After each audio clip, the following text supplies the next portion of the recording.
Assalamualaikum warahmatullahi wabarakatuh.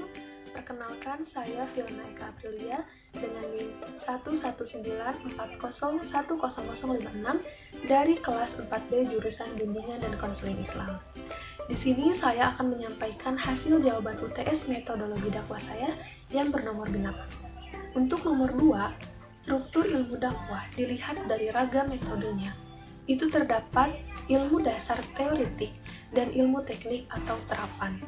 Nah, ilmu dasar teoretik merupakan disiplin ilmu yang memberikan kerangka teori dan metodologi dakwah Islam yang keterkaitannya dengan prinsip, paradigma, kerangka teoritis, sistem, dan metodologi dakwah.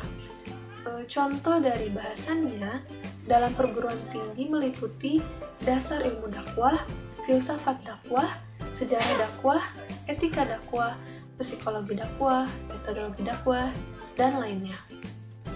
Lalu ada ilmu teknik atau terapan, merupakan disiplin yang memberikan kerangka operasional kegiatan dakwah Islam dengan keterkaitannya untuk memberikan kemampuan teknis, keahlian profesi, dan teknologi dakwah. Nah, contoh bahasannya apabila dalam teknologi tabligh itu meliputi teknik khitobah, jurnalisme, dakwah, media tabligh, dan lainnya. Lalu dalam teknologi irsyad itu meliputi psikoterapi Islam, komunikasi konseling, dan lain-lain. Dalam teknologi tadbir meliputi manajemen, administrasi dakwah, administrasi keuangan lembaga dakwah, dan lainnya. Lalu dalam teknologi tamkin itu meliputi kepemimpinan Islam, AMDAL, manajemen, PMI, dan lain-lain. Untuk nomor 4, 10 mabani asyarah dalam konteks ilmu dakwah. Yang pertama itu ada al-haddu atau hakikat, dikenal juga dengan istilah takrif, yaitu pengertian atau definisi sebuah ilmu yang sedang dibahas. Ilmu dakwah sebagai ilmu yang mempelajari proses penyampaian ajaran agama Islam kepada umat. Nah, yang kedua ada maudu atau pokok bahasan ilmu dakwah, termasuk dalam kelompok ilmu-ilmu sosial. Objek penelaahan ilmu dakwah adalah memiliki objek-objek material atau tingkah laku manusia dan objek formal. Jadi, objek telaah ilmu dakwah adalah manusia dengan segala sikap tingkah lakunya yang berkaitan dengan aktivitas dakwah. Lalu yang ketiga, ada asamroh atau nilai guna, yaitu mengembalikan manusia pada fitrahnya dan manusia menjalani kehidupan bermasyarakat berdasarkan ajaran-ajaran Islam, sehingga tercapai kehidupan yang damai dan juga harmonis. Lalu yang keempat itu ada nisbah atau kaitan dengan ilmu lain. Ada dua paradigma yang mempengaruhi arah perkembangan ilmu dakwah, yaitu bila ilmu dakwah hanya diletakkan pada kelompok paradigma logis, normatif, maka ilmu dakwah harus dikembangkan sejalan dengan perkembangan ilmu-ilmu tradisional Islam. Dan bila ilmu dakwah mau dikaji secara empiris, maka ilmu dakwah harus diletakkan dalam ilmu-ilmu perilaku atau ilmu-ilmu sosial. Lalu yang kelima itu ada fadl atau keutamaan. Itu keberadaan ilmu dakwah cukup dirasakan urgensinya dan mempunyai kedudukan yang sangat strategis. Tanpa kegiatan dakwah, tentu upaya pengembangan dan pemasyarakatan sistem keilmuan Islam menjadi lamban. Lalu yang keenam itu ada wadhi atau peletak dasar. Pada awal abad ke-20, pemikiran dakwah mulai dirintis menjadi ilmu pengetahuan pada tahun 1912 di Kairo. Lalu yang ketujuh itu ada isim atau nama. Istilah-istilah yang berhubungan erat dengan dakwah adalah tabligh, khutbah, nasihah, fatwa, tabsyir, dan juga tanzir. Lalu yang kedelapan ada istimdad atau dasar ilmu. Sumber ilmu dakwah adalah Al-Quran, Al-Sunnah, serta produk ijtihad. Lalu yang kesembilan itu ada hukum.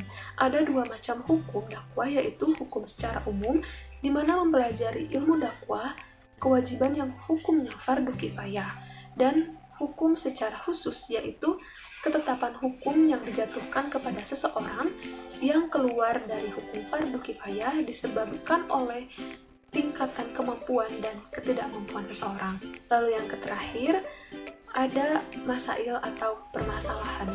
Nah, secara umum, masalah yang dikaji dalam ilmu dakwah adalah berbagai hal yang berkaitan dengan dakwah, sehingga dakwah dapat terlaksana dengan baik, efisien, dan berhasil. Lalu untuk nomor 6, istinbat yaitu proses penalaran dalam memahami dan menjelaskan hakikat dakwah dari Al-Quran dan hadis yang produknya berupa teori utama ilmu dakwah. Sebagai model dalam ilmu dakwah, metode istinbat pada dasarnya berpijak pada apa yang dikembangkan dalam ilmu fikih. Namun, dalam prakteknya harus dilengkapi pula dengan teori-teori lain yang dikembangkan dalam ilmu keislaman lainnya. Sumber rujukan utama yang tepat adalah Al-Quran dan hadis. Kemudian, iktibas yaitu proses penalaran dalam memahami dan menjelaskan hakikat dakwah atau realitas dakwah atau denotasi dakwah dari Islam aktual, Islam empiris, Islam historis, atau Islam yang secara empiris hidup di masyarakat. Ilmu-ilmu sosial dipakai sebagai ilmu bantu dalam penerapan dan penggunaannya. Lalu istiqro yaitu proses penalaran dalam memahami dan menjelaskan hakikat dakwah melalui penelitian kualitatif atau kuantitatif dengan mengacu kepada teori utama dakwah dan teori turunan dari teori utama dakwah. Pengetahuan adalah informasi yang sudah diketahui oleh seseorang yang kebenarannya masih belum diuji dan dikaji. Pengetahuan umumnya merupakan suatu hal yang kita ketahui terhadap suatu objek, sehingga pengetahuan sangat mungkin menjadi ilmu jika telah diuji dan dikaji kebenarannya. Lalu, ilmu adalah pengetahuan tentang suatu bidang yang telah disusun menurut suatu metode tertentu sehingga dapat dijelaskan secara rinci dan memiliki kebenaran yang bersifat umum. Lalu, metodologi adalah pengkajian dalam mempelajari peraturan-peraturan dalam metode tersebut. Metodologi ini secara falsafah termasuk dalam kajian epistemologi, yaitu pembahasan mengenai bagaimana mendapatkan pengetahuan. Ontologi adalah ilmu tentang yang ada dan apa yang dikaji. Dalam ilmu dakwah berkaitan dengan apa yang menjadi objek kajian pada ilmu tersebut. Objek kajian ilmu dakwah terbagi menjadi dua bagian, yaitu objek material di mana semua aspek ajaran Islam seperti Al-Quran dan As-Sunnah. Lalu ada objek formal, yaitu kegiatan mengajak umat manusia supaya kembali kepada fitrahnya sebagai muslim dalam seluruh aspek kehidupannya. Lalu epistemologi diartikan sebagai teori pengetahuan dan bagaimana cara memperolehnya. Perilaku dakwah mencerminkan akhlak yang memiliki kandungan syarat dan perbuatan baik. Dalam berdakwah, konsep ibda binafsi jauh lebih bermakna untuk mengubah tatanan masyarakat yang ada daripada sekedar menyuruh kepada kebaikan. Lalu aksiologi berarti teori tentang nilai. Untuk apa ilmu itu dipergunakan? Kaitannya dalam ilmu dakwah berarti ajakan untuk memahami kebenaran Islam. Maka nilai kebenaran mendasar merupakan landasan aksiologis bagi pengembangan dakwah. Sekian yang dapat saya paparkan. Mohon maaf apabila ada kesalahan. Wabillahi taufiq wal hidayah. Wassalamualaikum warahmatullahi wabarakatuh.